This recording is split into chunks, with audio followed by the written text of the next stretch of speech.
এই বাগানের মালিকের আপনার খরচ আছে লটকল সিজনে 3 মাসে 30,000 টাকা খরচ করে, আর বিক্রি আছে আর 20 লাখ টাকা।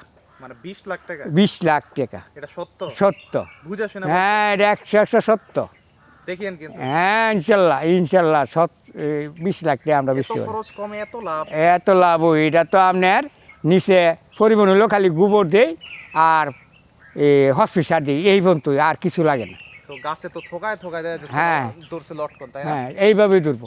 মানে এইগুলো কি পাড়ার শেষ দিকে চলে আসছে কি? হ্যাঁ হ্যাঁ, মাত্র শুরু হয়েছে পাড়া? মাত্র শুরু হয়েছে বিক্রি, বাজার মাত্র আরম্ভ হয়েছে। তো একবারে যখন গাছের চারাগুলা বনে তখন মনে একটা মোটা টাকা খরচ হয়। হ্যাঁ হ্যাঁ হ্যাঁ। তো একটা বাগান করতে মোটামুটি ওনার এই বাগানটায় কত টাকার মতো চারা বোনা হয়েছে এখানে? কানিতে মনে করেন 100 গাছ। 100 গাছে কয় টাকার মতো খরচ হয়েছে কিনা হলে মনে করেন 300 টাকা ফিস হইব একটা সারা। আচ্ছা, তাহলে ধরে নেই আমরা 3 লাখ টাকা খরচ হয়েছে, আর এখন সে বাৎসরিক খালি শুধু সার গোবর এইগুলান দিলে আমরা 20 লাখ 30 লাখ টাকা বেচতে পারি। আচ্ছা, এটা হচ্ছে নরসিংদীতে আছি আমরা বন্ধুরা। গাছে দেখেন কি পরিমাণে লটকন হয়েছে। একটা লটকন বাগানে আসছি, এখন কিন্তু লটকনের ভরপুর সিজন এবং লটকন বেচা কেনা চলতেছে খুব ভালোভাবে। আপনি কথা বলবেন? নাও দেখি আচ্ছা, আচ্ছা।